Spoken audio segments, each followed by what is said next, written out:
This is Richard LeParmentier, Admiral Marty from Star Wars, speaking to you on Radio Free Decipher. Hello, and welcome back to Radio Free Decipher. With me, as always, is Evan. How you doing, Kyle? Very good, and of course, you know, I'm the Kyle guy. Yeah. All right. Today we got a couple of different topics to cover, and let's start with Star Trek. Evan, lead us off. Would be Mirror, actually. I did, of course, the Q&A session on the gameplay discussion BBS yesterday. How'd that go?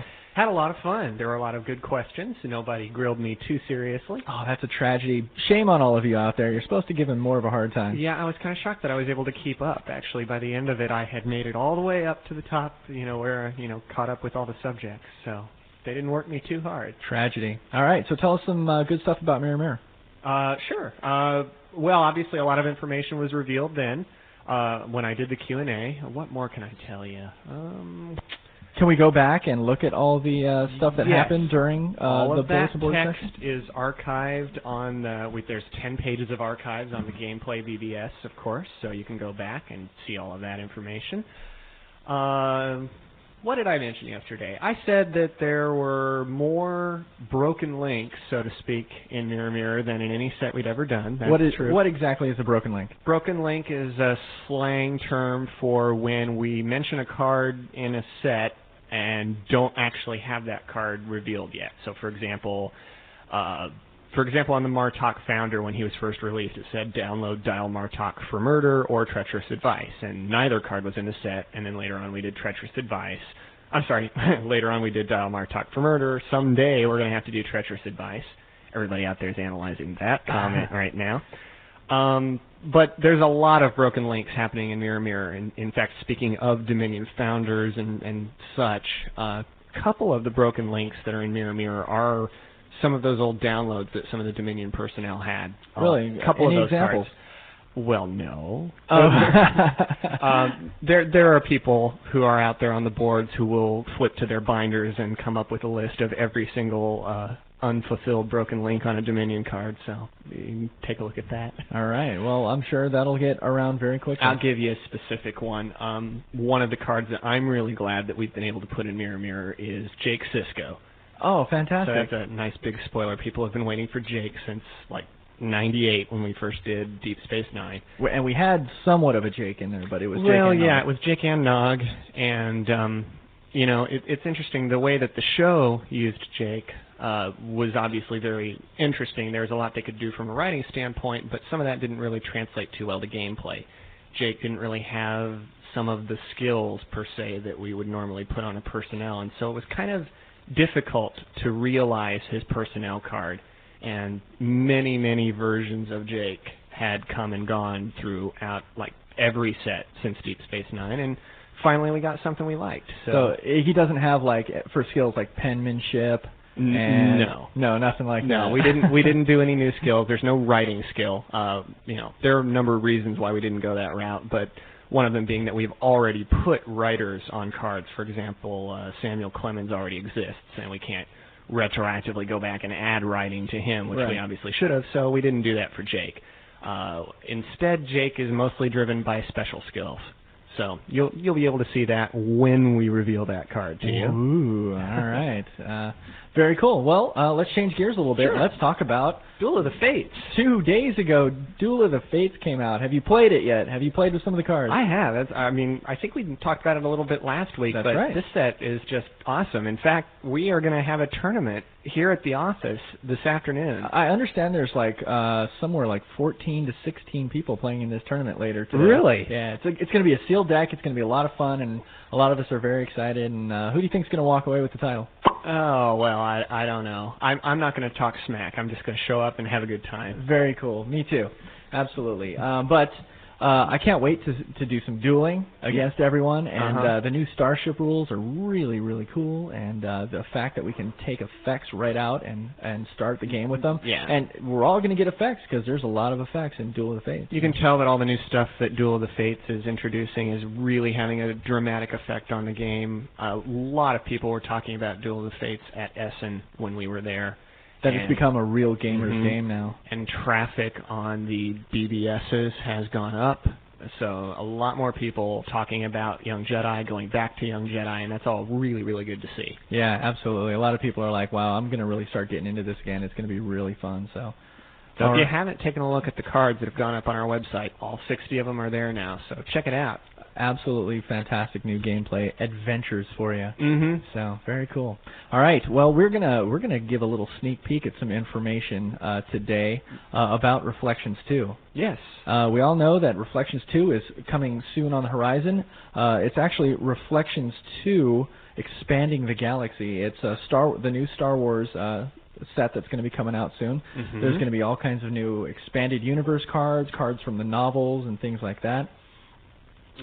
There's going to be all kinds of new foils and combo cards and all kinds of really, really exciting stuff. But it's a really loaded product. It really is. I'm so excited about this product. It's going to be so well worth every penny you spend on this product. This is going to be a real tease to people who know that I'm not a fraction of the Star Wars fan that all the players out there are, but I have seen the new cards related to the book material, and it's really incredible. Now, we've also very recently, and nobody really knows this yet, unless you were paying attention to Justin when he was on the bulletin boards earlier today, but we have actually put 2 cards in this set that are not from the novels, but they're brand new cards. There is a new card called The Emperor and a new card called Luke Skywalker, Rebel Scout. Oh, man. These cards are just so cool. And you know what? The Luke Skywalker, playable with the Death Star 2 objective. Really? Absolutely. Okay. So, so everybody's going to really be looking for these cards. They're so cool. So cool. I can't really give away any game text or any, deploy or forfeit numbers or destiny numbers yet. Yeah. Those of you that know the original, the other Luke Skywalker Jedi Knight, know that they have destiny numbers of 6. I can't give away any of that information yet. So, but you're going to start hearing more and more information about Reflections 2 all the time. It's such a fantastic product, and the combo cards. Man, I'm telling you, I'm going to be playing with lots of that stuff. So that's Reflections 2. Awesome. JPSD, switching topics again, still in Star Wars. We just came out with a new rule today for Star Wars Jabba's Palace sealed deck tournaments.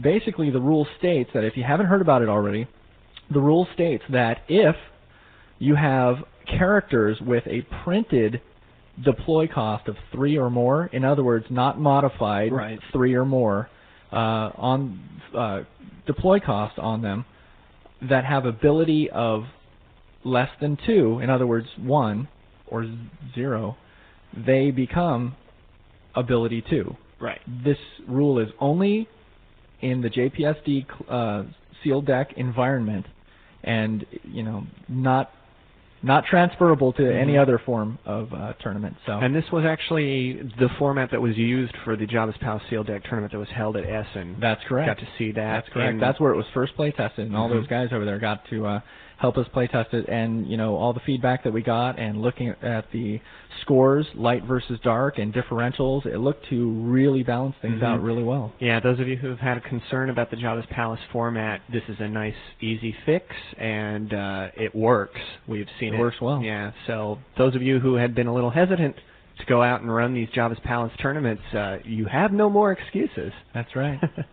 All right, well, lastly today, we're going to talk a lot about Jedi Knights, and specifically with Mr. Francis Lalumiere, who's been writing all the daily updates for us on Jedi Knights. Yeah, we've been reading his diary. So, Francis, how are you doing today? Well, actually, I don't have time for this. I really have to get back to my computer and finish the diary entry for today. Oh, yeah? Oh, yeah? Yeah. Tell us about it. Well, it's about you. Oh, yeah? Kyle. That's right. Yeah. I spent about 20 minutes in your office this afternoon. Yeah. Oh, yeah? Actually, a little bit more than that, because we did something else right after that. Yes. Some video stuff. Yes. Ooh. So, now you've been really getting around the office a lot more than everybody else here, and you've probably seen more and heard more about Jedi Knights than almost anybody else in the company. Tell us anything you can about things that you haven't said yet, or some interesting anecdotes. Are there things I haven't said yet? I don't know. You seem to have been pretty thorough every day. Yeah, I think so. I don't have my notes with me. I remember that Joe Bolden told me that one of our freelancers, for one of the guys who did the models for the Star Wars things we're using in Jedi Knights, was recently hired by ILM. Wow. By Industrial Light and Magic. So I guess what he did for us had a little to do with that. Fantastic. That's great news. You know, it was funny because I was basically going around to different people in management and around the company earlier, trying to, you know, think of content that we were going to have for Radio Free Decipher today, and you know, think of you know, what hasn't been said and what can we go talk about, and you know, things like that. And it was like, well, Francis has pretty much said everything. You know, he's saying it at such a rapid pace that you know, so you know, the stories that you've just been putting out have been fantastic, man. Thank you. So, what's coming up on the horizon for all your little daily diary things? I have no idea. You really do just walk around the office in a day, and whatever you encounter, pretty that's much what you write. Yeah, pretty much. Once in a while I cheat a bit. I'll think that, well, I'll wake up one morning and think, I haven't really talked to Joe for the past 3 days, so maybe it would be interesting to get some art content today. But I mean, maybe Tom will walk into my office, or I'll go up there and he'll say, "Hey, Francis, check this out," and I'll just go, "Okay, forget it. Like, I'll see Joe tomorrow or next week." I saw a lot of the cards laying out the other day, and we were all looking at them, and everybody was like, "Well, where's Francis? He should be up here. You know, he should be up here to talk. You know." Yeah, I was probably writing content. Yeah, exactly. You've just been hiding out in your office writing every day. Yeah, one of the most exciting part of what I have to do is that I'm sometimes there when something happens for the first time. Like yesterday, Joe Bolden did a full rendering of the Leia model for the first time. Wow. Well, the completed model. And he told me, "You're the first one to see that." Oh, man. That was really great. How long did it take? Do you have any idea? It was pretty fast. I guess it was because it wasn't a whole model. It was just a torso and the head. And it looked really good, like I said. Was it Leia with the buns? Yes. With the white gone and everything. I saw them render Tarkin yesterday, actually, and really? Even before the final texturing and final like painting of the model came on, when it was still just gray, you knew who it was. It was easily recognizable as, whoa, that's Tarkin. That's easily Tarkin. So. How come I didn't see that? I don't know. I'm sorry, man. You better go downstairs and knock on Yeah, sounds like door. you got some work to do. Oh, okay. Were you filming that? Oh, no. I was working on something else. Yeah. So anything else you can tell us about Jedi Knights? Next question. No, well, honestly, I mean, the game looks fantastic. And, it's a lot of fun to play. I've been able to play one more game this week, and it keeps getting better and better and more exciting. Really? Who'd you play against? Brian. Brian Caliban. Really? Really? And I won. You won, huh? Yeah. Fantastic. I knew you played some games against Evan a little while ago. Well, that was like 18 versions of the rules ago. Yes. So it's and if I remember right, Evan really stomped you. Yeah, I did, but okay, I'm going to have to use this public forum to get back at him. I guess. Because you shot a video segment of him. That's right, went up on the website, right? No, it has not actually gone up on the website, but it will. Oh, yeah? Then okay, preemptive strike here. Oh, geez. No, well, Evan, that was... Well, no, I was about to say everybody remembers how Evan, but no one's seen it yet. Yeah. Because Evan, you'll see, dear viewers, readers, listeners, you'll soon see that Evan is comfortably seated in his office chair saying, "Yeah, I just played a game with Francis, and I trashed him." And, I mean, Evan, we're good friends. This is true. Right? It's also true he trashed me. And he said something like, because when I saw the video, I thought he was going to say, "And I really trashed him," and we realized that dark side was a bit too powerful compared to light side or something like that. And he said, "And I really trashed him, so that was great." Oh, Evan. Nobody likes to lose. Come on. No, but he did trash me. Now, in fairness, that was like literally 18 versions of the rules ago. Things are not remotely the same, and yes, Francis was at a disadvantage by the way that the rules stood at that point. But you've gotten some vindication by proxy through Chuck's son. Yeah, although I doubt it has a lot to do with me. I didn't build the deck. They just handed it to me and Really? said play. I'm going to have to get up there and say, hey, hand me a deck. There you go. I'm ready. I'm ready to go play some more. Yeah, sure. They're always looking for more feedback.